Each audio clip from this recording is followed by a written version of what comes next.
¿Ya estamos listos?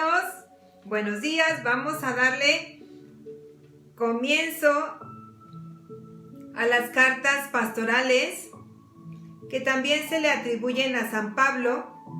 Vamos a comenzar con la introducción en esta mañana, con este desayuno espiritual, y después pues a continuar alimentándonos de la Sagrada Escritura. En el nombre del Padre, del Hijo y del Espíritu Santo. Amén. En nombre de nuestro Señor Jesucristo, así sea. Las cartas pastorales. Las cartas de Timoteo y a Tito conforman un conjunto muy particular entre las cartas atribuidas a Pablo. No figuraban en la colección más antigua que reunían las 10 primeras de los romanos a los tesalonicenses y que debieron ser posteriores, ya muy cerca de la muerte de Pablo, en el año 64 o 65. Las 3 cartas pastorales son citadas y atribuidas a Pablo desde mediados del siglo II, en condiciones que suponían que habían sido recibidas desde hacía varias decenas de años. Los destinatarios de las cartas a Tito y Timoteo son colaboradores de Pablo, mientras que las cartas precedentes iban dirigidas a comunidades. En realidad, la diferencia es menor de lo que parece, porque con toda probabilidad fueron escritas principalmente para ser usadas en comunidades que esos pastores tenían a su cargo. Autenticidad de las cartas pastorales. Hace ya un siglo que el contenido de estas cartas no ha dejado de alimentar discusiones sobre su autenticidad paulina.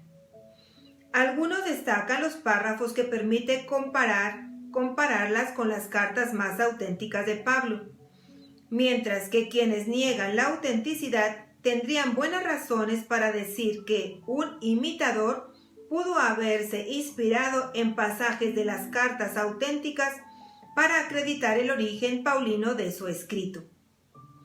Pero ciertamente que en algunos lugares la falsificación es muy difícil de admitir. Los contactos con la carta a los romanos, escrita poco antes que la carta a Tito, y con la carta a los colosenses, son tan reales como discretos. Con todo, es fácil advertir que el vocabulario de esas cartas es distinto al de las otras cartas de Pablo, y las palabras nuevas señalan en el autor un temperamento diferente.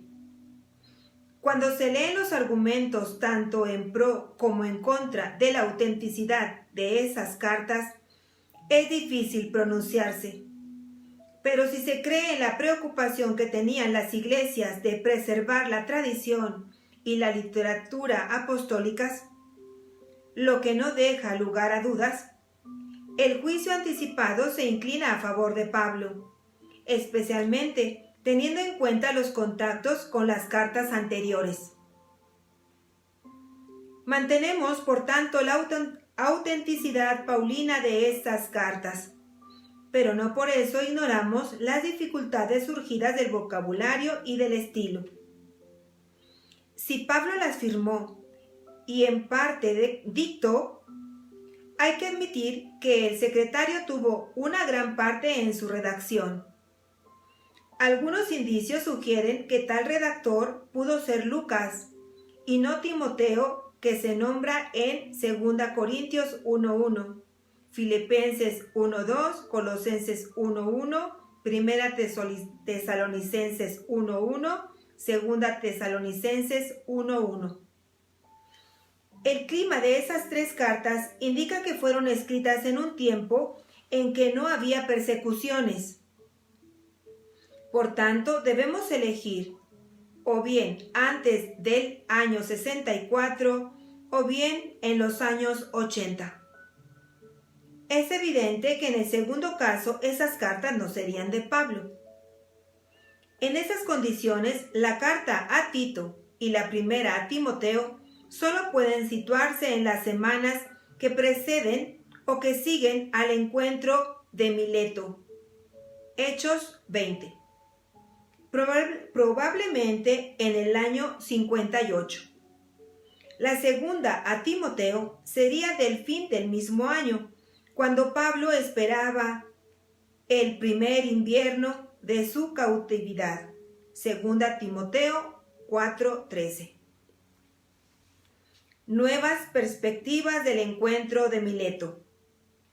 Este encuentro narrado por Lucas en Hechos 20, 17-36 marca una etapa importante, no solo en la vida de Pablo, sino también en la evolución de sus iglesias. Para las iglesias de las provincias romanas de Asia, Éfeso, de Macedonia, Filipos y Tesalónica, y de Acaya, Atenas y Corinto. Esa asamblea significó el acceso a su mayoría de edad.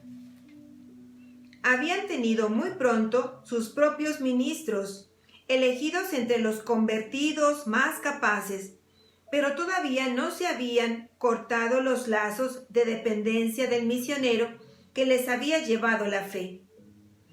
En la asamblea de Mileto, Pablo dice: ahora les toca a ustedes hacerse cargo de su misión.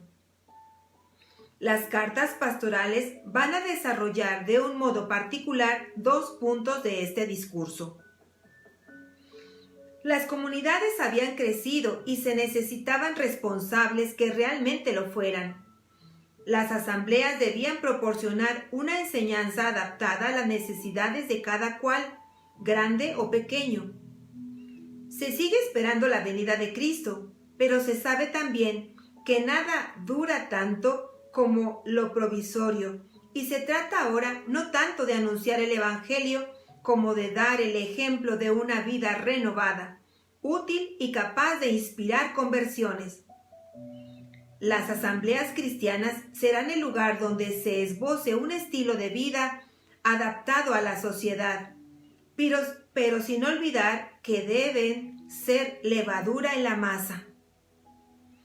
Cuando se escribieron las cartas pastorales, los apóstoles eran ya de edad avanzada, y la detención de Pablo en Jerusalén sonó como una voz de alarma. Era necesario asegurar la continuidad entre los apóstoles y los ministros de las generaciones sucesivas, la llamada sucesión apostólica. Pero también la Iglesia debía oponerse a cualquier innovación en el campo de la fe. Solo se podría transmitir el depósito, o sea, el testimonio de los apóstoles. 1 Timoteo 6:20, 2 Timoteo 1:14 y 3:14. Las advertencias respecto a los errores y a los falsos maestros no se refieren a herejías bien definidas, sino a especulaciones que hormigueaban un poco por todas partes. Pues estamos listos para comenzar. Los espero para la cena espiritual. Dios les bendiga. Cuídense mucho y no se olviden de compartir.